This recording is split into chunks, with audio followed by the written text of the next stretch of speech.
Hello everyone, we were discussing PGT Psychology previous year paper of 2019. Till now we have discussed up to part 2, that is question number 50. इस video में we will discuss from question number 51 to 75. This is an example of which type of reinforcement a student may be rewarded for every correct answer. जब हर correct answer पे एक student को reward मिल रहा है तो ये कौन सा रीइंफोर्समेंट होगा? The answer is continuous reinforcement, क्योंकि उसको एवरी करेक्ट आंसर पे रिवॉर्ड मिल रहा है, इस वजह से कंटिन्यूअस रीइंफोर्समेंट होगा. उसके बाद वेरिएबल रेशियो और फिक्स्ड रेशियो, ये दो, वेरिएबल रीइंफोर्समेंट और फिक्स्ड रीइंफोर्समेंट, ये दो और तरह के होते हैं जिनमें दो टाइप्स होते हैं, fixed ratio, fixed interval. Fixed ratio का मतलब होता है कि आपने फिक्स्ड रिस्पॉन्स करेंगे आप तब आपको रिवॉर्ड मिलेगा. फिक्स्ड इंटरवल का मतलब फिक्स टाइम बीतने के बाद आपको रिवॉर्ड मिलेगा, यानी फर्स्ट को सैलरी मिलनी है तो हर 30 डेज के बाद आपको सैलरी मिलेगी. ठीक है. वहीं पे अगर जैसे कोई प्रोडक्शन कंपनी है तो आप 10 आइटम्स प्रोड्यूस करोगे तब आपको सैलरी मिलेगी. तो 10 आइटम्स प्रोड्यूस करने पे वो आपका फिक्स्ड रेशियो हो जाएगा और हर मंथ की वन को आपको सैलरी मिलेगी, वो आपका फिक्स्ड इंटरवल हो जाएगा. उसी तरह से वेरिएबल रेशियो का मतलब होता है कि अलग अलग, ठीक है, कोई ज़रूरी नहीं है आज आपने 10 आइटम्स प्रोड्यूस करे आपको रिवॉर्ड मिल जाएगा, कल हो सकता है आप एक ही आइटम प्रोड्यूस करो आपको रिवॉर्ड मिल जाएगा. ठीक है. तो ये यानी रिस्पॉन्स कोई फिक्स्ड नहीं हो, जब वेरी करता हो तो वो होगा हमारा वेरिएबल रेशियो. वेरिएबल इंटरवल भी ठीक उसी तरह से कि आपको हो सकता है आज 1 को सैलरी मिल जाए, कभी 10 को सैलरी मिले, कभी 15 को सैलरी मिले, तो वो डिपेंड करेगा, तो वो आपका वेरिएबल इंटरवल हो जाएगा. Question 52 is problems that require a common object to be used in an unusual way may be difficult to solve because of. कोई भी ऐसी प्रॉब्लम, ठीक है, जो रिक्वायर जिसमें ज़रूरत हो कॉमन ऑब्जेक्ट की, जो दूसरी तरह से आप उसको यूज़ करो. ठीक है. एक कॉमन ऑब्जेक्ट को दूसरी तरह से अगर आप यूज़ करोगे तो वो एक डिफ़िकल्ट प्रॉब्लम सॉल्व हो सकती है, लेकिन ऐसा ना हो पाए तो this is called functional fixedness. Functional fixedness का मतलब होता है कॉमन सा ऑब्जेक्ट, ठीक है, उसको आप जिस पर्पस के लिए, जो ओरिजिनल पर्पस है आपका उस ऑब्जेक्ट का, उसी तरीके से उसे यूज़ करो, उसके अलावा आप कुछ ना यूज़ कर पाओ. पेन है तो पेन को आप सिर्फ लिखने की तरह ही यूज़ करोगे और किसी तरीके से अगर आप उसका कोई यूज़ नहीं सोच पा रहे हो पेन का, तो you are trapped with functional fixedness. ठीक है. जो उसका फंक्शन है आप उसमें फिक्स्ड हो गए हो, तो that is why it is functional fixedness. Question 53 is what was the name of the intelligent chimpanzee in Kohler experiment. Kohler ने जो एक्सपेरिमेंट किया था इंटेलिजेंस के लिए, उस पे उन्होंने चिंपैंजी पे एक्सपेरिमेंट किया था and he give the concept of insight in intelligence. तो उस चिंपैंजी का नाम सुल्तान था. Question 54 is what is this type of transfer of learning wherein general aspects of learning from one situation can be used in another situation. एक general aspect of learning, ठीक है, यानी आज आपने कोई, जैसे मान लीजिए आप एक काम कर रहे हो, स्कूल में आपने पढ़ा रहे हो, ठीक है, आज आपने स्कूल में पढ़ाया, कल आप कॉलेज में पढ़ाओगे, तो you are very well acquainted कि स्कूल का या किसी भी एजुकेशनल इंस्टीट्यूट का माहौल कैसा होता है, वर्किंग कैसी होती है. अब आपको चाहे स्कूल दे दिया जाए, चाहे कॉलेज दे दिया जाए, चाहे यूनिवर्सिटी दे दी जाए, यू नो कि how to deal in an educational institute और किस तरह का नेचर ऑफ जॉब होता है, क्या की चीज़ें होती है. तो ये आपका क्या है, जनरल है. अब ज़रूरी नहीं है अब एक आप स्कूल के किसी पोस्ट पे हो सकते हो, कॉलेज में जाके किसी पोस्ट पे हो सकते हो, यूनिवर्सिटी में किसी पोस्ट पे हो सकते हो, डजेंट मैटर. लेकिन जो जनरल एस्पेक्ट ऑफ लर्निंग है एक एजुकेशनल इंस्टीट्यूट का, वो ट्रांसफर होगी. ठीक है. तो this is non specific. Specific तब होगा कि जब आप स्कूल में भी वही जॉब कर रहे हो, ठीक है, नेचर ऑफ जॉब आपकी वही हो, कॉलेज में भी वही नेचर ऑफ जॉब हो, यूनिवर्सिटी में भी वही नेचर ऑफ जॉब हो, तो आपका जो स्पेसिफिक ट्रांसफर होगा कि आपने हर लेवल पे एक जैसा काम किया है, तो आपको आइडिया है कि ये काम किस तरह से होगा, चाहे वो कितने भी बड़े लेवल पे हो, तो वो आपका हो जाएगा specific transfer of learning. Question 55 is protection from physical and emotional harm belongs to which category of hierarchy of need theory. Maslow की need theory है. तो protection अगर physical और emotional harm से, तो it comes under security. These tests are designed to identify some of the character patterns. Character और personality में एक difference ये होता है कि character can be good or bad. ठीक है. वहीं जो personality होती है it is neither good nor bad. ठीक है. तो जब हम character, जैसे एक इंसान है, ठीक है, बहुत अच्छा इंसान है, तो हम उसकी चलो तारीफ कर लेते हैं, ठीक है, वो ट्रस्टवर्दी है, दिखने में बहुत अच्छा है, बोलने में बहुत अच्छा है, फ्रैंक है, ठीक है. तो अब ये सारे जितने भी पैटर्न्स मिला के क्या बन जाएगा, एक पर्सनालिटी बन जाएगी. तो अलग अलग कैरेक्टर, चाहे वो अच्छे हों चाहे बुरे हों, उनका जब एक पैटर्न बन जाता है तो वो ओवरऑल एक पर्सनालिटी कहलाएगी according to these options. Aptitude नहीं होगा, एबिलिटी नहीं होगी, अचीवमेंट भी नहीं होगा. Question 57 is who developed intelligence test scores for preschool children. Preschool children के लिए intelligent test score option number C is the correct.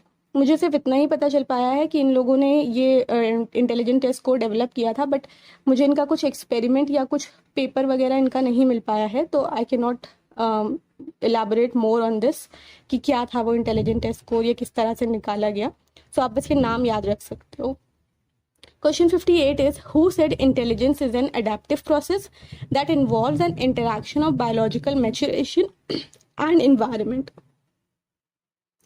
The answer is पियाजे। पियाजे के अकॉर्डिंग जो कॉग्निटिव डेवलपमेंट है हमारा, ठीक है, या इंटेलिजेंस का डेवलपमेंट है, वो होता है through progressive reorganisation of mental process as a result of biological maturation and environmental experience.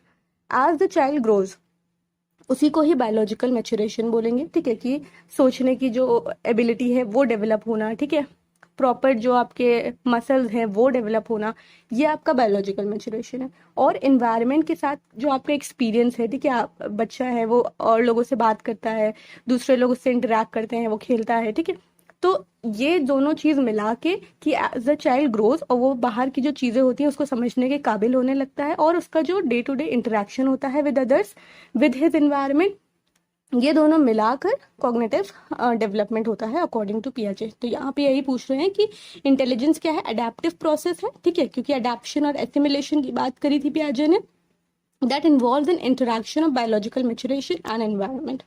Okay, how is IQ measured in Wechsler adult intelligence test? Wechsler में जो स्टैंडर्ड डेविएशन है दैट इज मेजर्ड, ठीक है, यानी कि standard, just a second, ये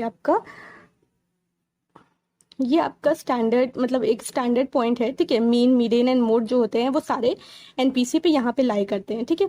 तो वेशलर में this is the centre point, ये आपका स्टैंडर्ड है, और इस जगह से जितने भी डेविएशन है उसको बोलेंगे स्टैंडर्ड डेविएशन। यहाँ पे आप देखोगे तो 115 आ गया है, यानी +15 हो गया है, यहाँ पे भी -15 हो गया है, ठीक है। तो स्टैंडर्ड डेविएशन, ठीक है, ये इस हिसाब से आईक्यू निकालते हैं। तो अकॉर्डिंग टू वेशलर, मैंने आपको कई बार बताया भी है कि 68% of the population is of average intelligence. तो वो 68% ऐसे ही पता चला, क्योंकि एज यू नो कि ये हमारा पूरा जो होता है ये 100% होता है, यहाँ से इधर की सारे 50% और इधर का सारा 50%। ओके, तो this is how this Wechsler adult intelligence test performs on standard deviation. और जो एसडी होगा वो हमेशा 15 होगा, और जो मीन होगा वेशलर का वो 100 होगा। Question 60 is, which test is designed specially for counselling high school students and non college adult? High school students और नॉन कॉलेज अडल्ट के लिए कौन सा जो टूल है, टेस्ट है, वो डिजाइन किया हुआ है? इनमें से कौन सा? तो answer is differential aptitude test, ठीक है। एप्टीट्यूड टेस्ट है एक तरह से मल्टीपल एप्टीट्यूड टेस्ट। बैटरी है, बैटरी का मतलब होता है कि अ कलेक्शन ऑफ टेस्ट, जैसे एप्टीट्यूड है, ठीक है, तो वो कई सारे एरिया का एप्टीट्यूड मिला के, मतलब अलग अलग टेस्ट होंगे अलग अलग एरिया ऑफ एप्टीट्यूड के, और उनको एक ही कंबाइन कर दिया गया होगा, तो वो पूरी एक बुकलेट हमारी बैटरी कहलाती है। तो डीएटी जो है, it is design to measure grade 7 to 12 students and some adults ability to learn और to succeed in selected areas. तो अलग अलग उसमें एरियाज हैं जो इस 7 to 12 स्टूडेंट्स के लिए और जो कुछ अडल्ट्स की एबिलिटी को मेजर करने के लिए बनाया गया है। तो आप इसको याद रख सकते हो कि ये 5th एडिशन में है अभी, और 1990 में पब्लिश हुआ था। ये आप नाम भी याद रख लो कि किन्होंने इनको पब्लिश किया था। इट मे पॉसिबल कि ऐसा कुछ मैच तो कॉलम में आ जाए। Question 61 is, which need involves urge to become what a person is capable of becoming? The answer is self-actualization. I have explained many times कि self-actualization क्या होता है। इट इज सिंपली कि जो भी पर्सन बनना चाहता है, जो उसके अंदर पोटेंशियल है, जब वो वहां तक पहुंच जाता है, according to Maslow, that is called self actualisation. Soap opera laws signifies. तो सोप ओपरा एक टर्म है, जिसे हम लोग मूवीज देखते हैं, सीरियल्स देखते हैं, तो वहां पे क्या होता है कि जब भी प्लॉट में कोई ट्विस्ट लाने के लिए, ठीक है, जो मेन कैरेक्टर होता है या किसी का भी एक्सीडेंट हो जाता है और उसकी मेमोरी लॉस हो जाती है। तो मेमोरी लॉस हम लोगों को पता है, there are 2 types of memory loss, retrograde amnesia and intrograde amnesia. लेकिन मूवीज वगैरह में मोस्टली रेट्रोग्रेड एमनीशिया ही दिखाते हैं, कि यानी कि जो उसकी पहले की प्रायर जो मेमोरी होती है वो सारी गायब हो जाती है, वो सब कुछ भूल जाता है। तो सोप ओपरा वर्ड जो है वो इसीलिए है, जैसे डेली सोप से ये चीज बनी हुई है, ठीक है। तो वो सोप ओपरा लॉस का मतलब क्या है, वो रेट्रोग्रेड एमनीशिया। रेट्रोग्रेड एमनीशिया मतलब inability to remember something in the past, ठीक है। एंट्रोगेड एमनीशिया का मतलब कि नई मेमोरी फॉर्म नहीं होती है जिसकी वजह से वो रिकॉल नहीं होती है, तो दैट इज एंट्रोगेड एमनीशिया, कि नई मेमोरी ना बनने पाए। तो बस इसको आप यहाँ से याद रख सकते हो। सोप ओपरा डेली सोप्स वाले चीज़ चली गई है और उसमें मोस्टली यही होता है कि बैकवर्ड जो मेमोरी होती है वो लॉस हो जाती है, इसलिए इसको रेट्रोग्रेड एमनीशिया बोलते हैं। Question 63 is this category included mild disorders that are moderately incapacitating, यानी कि जो माइल्ड लेवल के जो डिसऑर्डर्स होते हैं, ठीक है, जो कि मॉडरेटली इनकैपेबल होते हैं, अक्षमता जिसमें होती है, तो उसको क्या बोलते हैं, उस कैटेगरी में कौन से डिसऑर्डर आएंगे? तो आंसर इज न्यूरोसिस। न्यूरोसिस और साइकोसिस में थोड़ा सा डिफरेंस है। न्यूरोसिस का मतलब होता है कि जैसे कि कुछ माइल्ड लेवल के डिसऑर्डर्स, ठीक है, जैसे जिसमें हम रियलिटी जो है उसको खोए ना, ठीक है, हम रियलिटी से वेल एक्वेंटेड हूँ, ठीक है, इंसाइट प्रेजेंट होगी, जजमेंट और रीजनिंग अच्छी होगी, ठीक है, रियलिटी कॉन्टैक्ट में प्रेजेंट होगा, यानी कि जैसे पर्सन है जिसको डिप्रेशन है, बॉर्डर लाइन पर्सनैलिटी डिसऑर्डर है, बाइपोलर डिसऑर्डर है, ये लोगों में क्या होता है कि ये इन लोगों को पता है कि उनकी रियलिटी क्या है, यानी उनके आसपास कौन है, वो कौन है, ये सारी चीजें सही सलामत होती हैं, इंटैक्ट होती हैं। साइकोसिस में ये सारी चीजें एब्सेंट हो जाती हैं, लाइक स्किज़ोफ्रीनिया है, पैरानॉइड है, डिल्यूजन है, हैलुसिनेशन है। इनमें जो पर्सन होता है वो किसी दूसरी दुनिया में ही चला जाता है, उसको पता ही नहीं होता है कि वो कौन है, उसके आसपास क्या हो रहा है, ठीक है, उसका नाम क्या है, कुछ नहीं इसको याद रहता है। तो साइकोसिस में जो रियलिटी से टच होता है वो हट जाता है, छूट जाता है। न्यूरोसिस में ऐसा नहीं होता है। ये बहुत मेन डिफरेंस है न्यूरोसिस और साइकोसिस में। एग्जाम्पल देख सकते हो आप इस टेबल में क्या क्या है। Question 64 is in this schizophrenia, behavior of parents convey two conflicting messages to the child. See double bind hypothesis है एक स्किज़ोफ्रेनिया की, जो ये कहता है कि अगर बचपन में कोई भी जो चाइल्ड है, ठीक है, वो कॉन्ट्राडिक्टरी पैटर्न ऑफ इंटरेक्शन उसकी फैमिली में है, ठीक है, उससे कहा कुछ जा रहा है, एक्सपेक्ट कुछ किया जा रहा है, उस वो कुछ कर रहा है तो कभी उसको कैसा मतलब रिस्पॉन्स दिया जा रहा है, कभी किसी तरह का दिया जा रहा है, तो ये क्या है, कॉन्ट्राडिक्शन है। इसी को बोला गया है double bind theory. So this Bateson et al इसलिए लगाया जाता है क्योंकि और भी कई सारे लोग होंगे, तो बेटसन उनमें से एक है। तो इन लोगों का ये मानना है कि जो स्किज़ोफ्रेनिया है वो कोई डिजीज नहीं है, ठीक है, बल्कि स्किज़ोफ्रेनिया जो है वो रिजल्ट होता है due to the social pressures, ठीक है। तो बचपन में जिस बच्चे ने बहुत सारे कॉन्ट्राडिक्टरी पैटर्न रिसीव करे होंगे, कॉन्ट्राडिक्टरी मैसेजेस उसके पेरेंट्स से, फैमिली से उसको मिले होंगे, तो देयर आर चांसेस कि उसको अडल्ट लाइफ में स्किज़ोफ्रेनिया डेवलप हो सकता है। It is drawing conclusion based on too little evidence और नो एविडेंस एट ऑल, ठीक है। तो यहाँ पे ये जो चीजें हैं ये कॉग्निटिव डिस्टॉर्शंस हैं, ठीक है। कॉग्निटिव डिस्टॉर्शन का मतलब होता है they are maladaptive thinking pattern that distort reality in a negative way and make person perceive the world as being more hostile than actually is, यानी कि आपका जो दिमाग है, यानी आप जो सोच रहे हो समझ रहे हो, वो उसमें डिस्टॉर्शन है, वो कहीं ना कहीं गलत है चीजें। आर्बिट्रेरी इन्फ्रेंस का मतलब होता है drawing of an unjustified conclusion, गलत तरीके से आपका कंक्लूजन ड्रॉ करना, ठीक है, जो सही नहीं है वहां तक पहुंचना, ठीक है। तो दिस इज आर्बिट्रेरी इन्फ्रेंस, यानी कि drawing conclusion based on too little evidence, या तो कोई एविडेंस नहीं होगा तब भी, ठीक है। A businessman never takes his wife, ठीक है, वो अपने वाइफ को ऑफिशियल ट्रिप पे नहीं लेके जाता, उसकी वाइफ अपसेट है, वो ये मतलब निकाल लेती है कि उसको उसके साथ जाना पसंद नहीं है, he may have extra marital affair और समथिंग लाइक दिस। लेकिन वो ये चीज़ नहीं सोच पाती है दैट उसके हस्बैंड माइट नॉट लाइक कि वो अपनी पर्सनल और प्रोफेशनल लाइफ को मिक्स करे। तो क्या है, एक झट से कंक्लूजन पे पहुंच जाना, that is the arbitrary inference. Selective abstraction is the focus of attention on one detail without regard to the rest of the picture, एक ही चीज पे बहुत ज्यादा फोकस हो जाना, ठीक है। A young man is depressed because he does not have a motorcycle, he feels that no girl will take him seriously unless he has a bike. तो क्या है, सिर्फ उसके पास एक मोटरसाइकिल नहीं है, इस वजह से उसको ऐसा लगता है that other will undermine him, लेकिन वो अपनी जो और भी चीजें हैं उसकी अच्छी क्वालिटीज हैं, इन सब चीजों को वो कंप्लीटली इग्नोर कर देता है। तो एक सिलेक्टिव एब्स्ट्रैक्ट कर देना, ठीक है।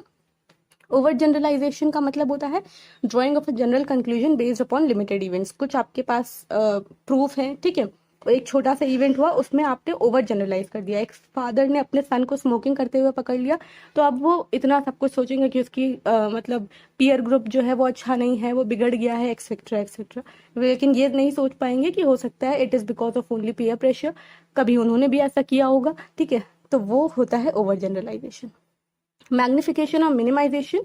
मैग्निफिकेशन का मतलब होता है कि एक छोटी सी बात का तिल का पहाड़ बना देना, ठीक है। और मिनिमाइजेशन का मतलब होता है अंडर वैल्यूएट कर देना। कोई भी जो पॉजिटिव एट्रीब्यूट्स है, किसी ने आपके लिए बहुत कुछ किया और आपने उस सबको अंडर वैल्यूएट कर दिया, ज्यादा उस पर ध्यान नहीं दिया, और हो सकता है उसने कोई एक चीज मिस कर दी हो, आपने उस पर ज्यादा ध्यान दिया, तो वो magnification. Okay. Who classified the groups as vertical and horizontal? So it was Miller who classified groups as vertical and horizontal. A vertical group consists of members from all walks of life. ठीक है, जो आपके occupational groups हैं, doctors हैं, electricians हैं, engineers हैं, ये सब हर आपके जितने भी आपके लाइफ में आप जितने भी लोगों से मिलते हो वो आपका वर्टिकल ग्रुप। हॉरिजॉन्टल ग्रुप का मतलब है कि आपके सोशल क्लास में, आपके कास्ट का, आपका रिलीजन का, आपकी जो इनकम लेवल है उसका, तो वो आपका एक हॉरिजॉन्टल ग्रुप हो जाएगा। Clear specification of requirements of job to be filled is called job analysis. तो job analysis क्या होता है? इसका सिंपली मतलब है एक process of studying a job to determine which activities and responsibilities it includes. ठीक है, जो भी मैनेजर है वो पहले ये देखेगा कि उसके पास अवेलेबल क्या क्या जॉब्स हैं, ठीक है, उसकी नेचर क्या है, तो पूरा एक कंप्लीटली एक जॉब को एनालाइज करना, उसी को बोलते हैं जॉब एनालिसिस। उसके अंदर दो चीज़ें आ जाती हैं, जॉब डिस्क्रिप्शन और जॉब स्पेसिफिकेशन। जॉब डिस्क्रिप्शन का मतलब हुआ कि फैक्चुअल स्टेटमेंट्स की कोई भी जो भी जॉब है उसके लिए क्या क्या स्पेसिफिक ड्यूटीज़ हैं, उस जॉब की क्या क्या रिस्पॉन्सिबिलिटीज़ होंगी, वो आपका जॉब डिस्क्रिप्शन में आ जाएगा। और जॉब स्पेसिफिकेशन है वो सारी मिनिमम क्वालिटीज़, एक्सेप्टेबल क्वालिटीज़ जो ह्यूमन क्वालिटीज़ होंगी। ठीक है, कि एक एज अ ह्यूमन कौन सा इंसान इस तरह की जॉब को हैंडल कर लेगा, लाइक हार्ड वर्किंग होना चाहिए, ठीक है, डिटरमाइंड होना चाहिए, तो according to nature of job वो किस तरह की है, तो जो ह्यूमन क्वालिटीज हो जाती हैं वो हमारे जॉब स्पेसिफिकेशन में आ जाती हैं। यहाँ पे पूछा क्या है, clear specification of requirements of job. ठीक है, एक रिक्वायरमेंट जॉब की, उसका क्लियर स्पेसिफिकेशन, तो इसको कंप्लीट जॉब एनालिसिस बोलेंगे। और जॉब डिस्क्रिप्शन में जो फैक्चुअल चीज़ें हैं कि ड्यूटीज़ और रिस्पॉन्सिबिलिटीज़ क्या क्या होंगी उस जॉब की, वो जॉब डिस्क्रिप्शन में आएगा। जॉब स्पेसिफिकेशन में ह्यूमन क्वालिटीज आएगी, और both these include job analysis, यानी कि job analysis broader then these two. It refers to the process of searching for prospective employees and stimulating them to apply for jobs in an organization. जब हम recruitment का मतलब ये होता है the process of seeking and interacting a pool of people from which qualified candidates for job vacancies can be chosen. मतलब आप किसी भी, जब आप एप्लीकेशन अपना निकालो, ठीक है, जो उस लेवल के लोग हैं, उस क्वालिफिकेशन के लोग हैं, वो लोग अप्लाई करेंगे, ठीक है, फिर आप उनमें से सेलेक्ट करोगे, तो ये पूरा प्रोसेस हो गया रिक्रूटमेंट। सिलेक्शन का मतलब होता है जो भी सूटेबल एप्लीकेंट है, ठीक है, सूटेबल कैंडिडेट है for a job among the available applicants, उनमें से सिलेक्ट करना। पहला प्रोसेस होता है रिक्रूटमेंट, ठीक है, उसके बाद जितने लोगों ने अप्लाई किया उनमें से आप सिलेक्ट करोगे, फिर प्लेसमेंट होगा उन लोगों का, और उसके बाद जो इंडक्शन मीटिंग होती है, इंडक्शन यानी इनिशियल प्रिपरेशन, या इनिशियली मतलब जो जॉब में उसको सेटल कर देना, ठीक है, तो वो होता है इंडक्शन। तो process goes like this, recruitment, then selection, then placement and then induction. यहाँ पे पूछ रहा है refers to the process of searching for prospective employees, search भी करना and stimulating them to apply, उनको स्टिमुलेट करना, उनको इनकरेज करना कि वो जॉब के लिए अप्लाई करें, ये दोनों प्रोसेस होंगे तो रिक्रूटमेंट। अब रिक्रूटमेंट के बाद जैसे जिन लोगों ने अप्लाई किया उनमें से जब आप एप्लीकेशन बाहर निकालोगे तो वो होगा selection. These test measure abilities like manual dexterity, motor ability and eye hand coordination of candidate. Okay, तो this is called psychomotor test. Psychomotor का मतलब होता है, साइकोमोटर लर्निंग का मतलब development of organize patterns of muscular activities guided by signals from the environment. Basically कि आप consciously अपने मसल मूवमेंट को अगर यूज कर पा रहे हो तो दैट इज साइकोमोटर। ठीक है, psychomotor skills include hand eye coordination task such as throwing a ball. ठीक है, तो थ्रोइंग अ बॉल इसके लिए कॉन्शियस चाहिए, कॉन्शियसनेस चाहिए, आप कहाँ बॉल फेंक रहे हो, ठीक है, driving a car, operating a machine, ठीक है, consciousness plus your muscle activity, both these combined is called psychomotor. तो यहाँ पे यही चीज़ है, motor ability, I had coordination, ये सब साइकोमोटर टेस्ट के अंदर आ जाता है। This factor influencing industrial relations includes government policies, voluntary codes, labour legislation etcetera. The answer is institutional factors. तो यहाँ पे इंडस्ट्रियल रिलेशन की बात हो रही है। इंडस्ट्रियल रिलेशन का मतलब होता है एक एम्प्लॉयर और एक एम्प्लॉय, इन दोनों के बीच का जो रिलेशन होता है किसी भी इंडस्ट्री में, ठीक है, जो कि बाहरी जो फैक्टर्स होते हैं, एनवायरमेंटल फैक्टर्स होते हैं, अदर देन जो पॉलिसी मेकिंग होती है या स्टेट के अफेयर्स होते हैं, ये सब उनको इन्फ्लुएंस करते हैं एक एम्प्लॉयर और एक एम्प्लॉय के रिलेशन को इन एन इंडस्ट्री, तो उसी को ही इंडस्ट्रियल रिलेशन बोलते हैं। तो यहाँ पे पूछा गया है फैक्टर इन्फ्लुएंसिंग इंडस्ट्रियल रिलेशन, इनमें से कौन सा इंडस्ट्रियल इंडस्ट्रियल रिलेशन का फैक्टर है जो कि government policy, voluntary course, labour legislation इन सबको इंक्लूड करता है? The answer is institutional factors. Institutional factors का मतलब होता है कि जो भी इंस्टीट्यूट के फैक्टर्स हैं, ठीक है, यानी कि उस जो पर्टिकुलर इंडस्ट्री है उसकी पॉलिसी, ठीक है, उसके कोड्स, उसके जो भी एग्रीमेंट है, यानी जितनी भी लीगल एक्टिविटीज़ हैं ऑफ दैट पर्टिकुलर इंडस्ट्री, वो इंस्टीट्यूशनल में आ जाएंगी। बाकी आप ये पूरा रीड कर सकते हो। इकोनॉमिक फैक्टर्स में क्या आते हैं, सोशल फैक्टर्स में क्या आते हैं, technology, psychological and political factors. Okay, question 71 is this aims at disrupting the normal functioning of industry. जो नॉर्मल फंक्शनिंग है किसी भी इंडस्ट्री को, ये डिस्टर्ब करती है। The answer is boycott. Now boycott का मतलब क्या होता है? बॉयकॉट इज सिंपली कि आप चीज़ों को करना छोड़ दो, ठीक है, यानी कि आप जो भी पर्टिकुलर पर्सन है, ठीक है, जिसके खिलाफ भी आपको शिकायत है, आप उसको अवॉइड कर दो। ये वर्ड हमने बहुत बार सुना होगा, बॉयकॉट, ठीक है। तो यहाँ पे यही है कि ये जो इंडस्ट्री की नॉर्मल फंक्शनिंग होती है उसको डिस्टर्ब करने के लिए, because of protest, a kind of protest by employer और एम्प्लॉई, दोनों में से किसी का भी, ठीक है, तो दैट इज कॉल्ड बॉयकॉट।